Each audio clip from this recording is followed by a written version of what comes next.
जय श्री सीताराम जी की। यद्यपि रावण के पुत्र ने रावण के हित की बातें कही, तथापि उसे अच्छी नहीं लगी। जिस प्रकार मरने वाले को औषधि नहीं सुहाती।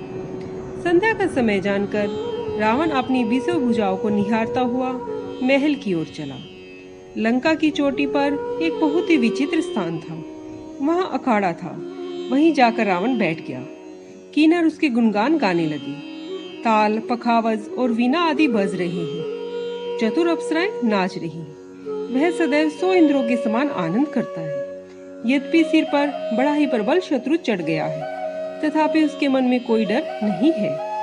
यहाँ सुबेल पर्वत पर श्री रामचंद्र जी सेना सहित उतर गए हैं। उस पर्वत पर एक सुंदर ऊंचा स्वच्छ और समतल शिखर देखकर वहाँ वृक्षों के नरम पत्ते और फूल लक्ष्मण जी ने अपने हाथों से बिछाए। उस पर सुंदर कोमल मृगशाला बिछाई। उसी आसन पर कृपालु श्री राम जी विराजमान हुए।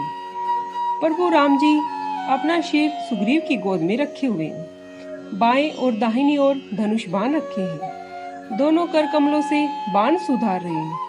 विभीषण कानों से लगकर प्रभु से सम्मति कर रहे हैं। बड़े भाग्यवान अंगद और हनुमान अनेक प्रकार से चरण कमल दबा रहे हैं। प्रभु के पीछे लक्ष्मण जी विरासन समाये कमर में तरकस और हाथों में धनुष बाण धारण किए विराजमान हैं। इस भांति दया और गुणों के धाम श्री राम जी विराजमान हैं। वे पुरुष धन्य हैं जो इस प्रकार से ध्यान में सदैव मगन रहते हैं। श्री राम जी ने पूर्व की ओर दृष्टि की तो चंद्रमा का उदय हुआ। वे कहने लगे, चंद्रमा को तो देखो, कैसे सिंह के समान निडर है। पूर्व दिशा रूपी गुफा में रहने वाला अत्यंत प्रताप, तेज और बल की राशि, यह चंद्रमा रूपी सिंह अंधकार रूपी मतवाले हाथी के मस्तक को विदीर्ण करके आकाश रूपी वन में विचर रहा है। आकाश में जो तारे छिटक रहे हैं मानो गजमुक्ता हैं, जो रात्रि रूपी सुंदर स्त्री के श्रृंगार हैं। प्रभु ने कहा, हे भाइयों, चंद्रमा में जो ये श्यामता है सो क्यों है? अपनी अपनी बुद्धि के अनुसार हो। सुग्रीव ने कहा, हे रघुनाथ जी, चंद्रमा में पृथ्वी की परछाई देख पड़ती है। कोई बोला कि राहु ने चंद्रमा को मारा था, उसी चोट का दाग हृदय में पड़ गया है। कोई बोले, जब ब्रह्मा जी ने रति का मुख बनाया था तब चंद्रमा का सार निकाल लिया था। वही छेद चंद्रमा के हृदय में दिख पड़ता है, उसी में से आकाश की परछाई दिख पड़ रही है। प्रभु ने कहा, विष चंद्रमा का बहुत ही प्यारा भाई है। उसे चंद्रमा ने अपने हृदय में बसाया है। विष युक्त किरणों के समूह को फैलाकर यह विरही नर नारियों को जलाता है।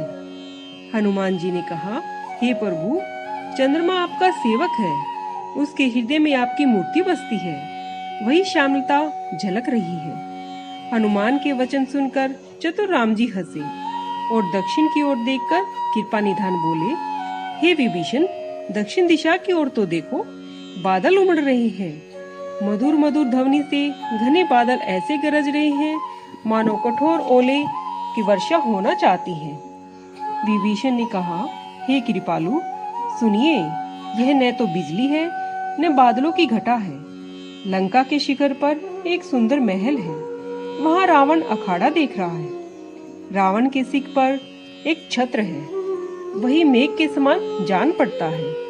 हे प्रभु, मंदोदरी के कानों के जो कर्णफूल है वही बिजली के तुल्य चमक रहे हैं। हे देवोत्तम, सुनिए, यह जो मनोहर ताल मृदंग बज रहे हैं उन्हीं का मधुर शब्द सुनाई दे रहा है।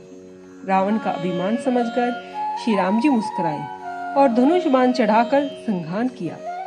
छत्र, मुकुट, कर्णफूल सब एक ही बाण से काटकर सबके देखते ही देखते पृथ्वी पर गिरा दिए। उनके गिरने का भेद किसी ने नहीं जाना। ऐसा चमत्कार करके श्री राम जी का बाण आकर तरकश में वापस प्रवेश कर गया। महारसभंग देखकर सभा भयभीत हो गई। न पृथ्वी हिली, न जोर से हवा चली, न कोई अस्त्र शस्त्र ही आंखों से देखा। सब मन में सोच रहे हैं कि बड़ा भयंकर अपशकुन हो गया।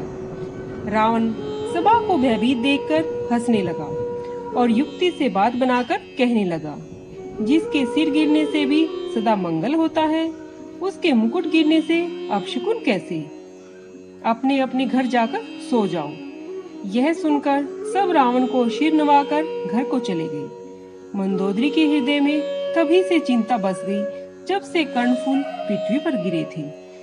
वह आंखों से आंसू भरकर दोनों हाथ जोड़कर रावण से बोली, हे प्राणपति, मेरी प्रार्थना सुनिए।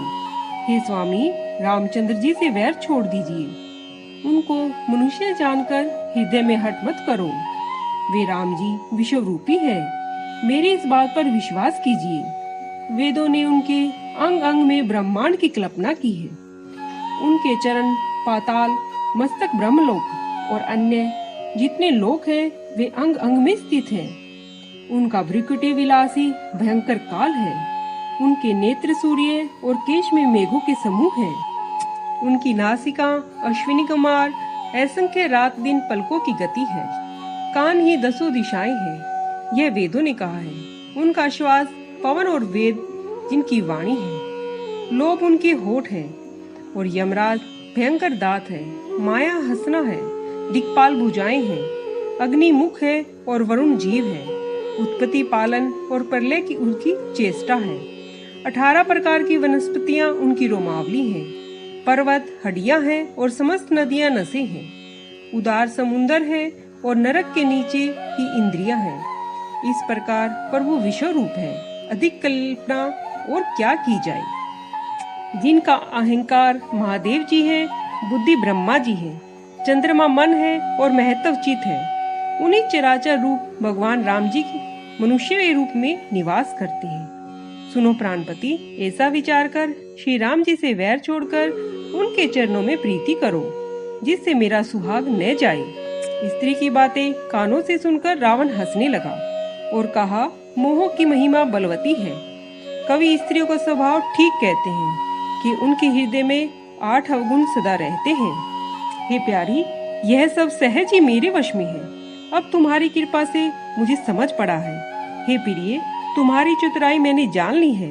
इसी बहाने से तूने मेरी प्रभुता कही है। हे मृगनयनी, तुम्हारी बातें बड़ी गूढ़ हैं, जो समझने में सुख देने वाली और सुनने में भय को दूर करने वाली हैं। मंदोदरी ने मन में निश्चय कर लिया कि मृत्यु के वश पति की बुद्धि भ्रम हो गई है। भूत भांति से विनोद करते हुए सवेरा हो गया। तब स्वभाव से ही निडर लंकापति रावण अपनी सभा में चला गया। जय श्री सीताराम जी की।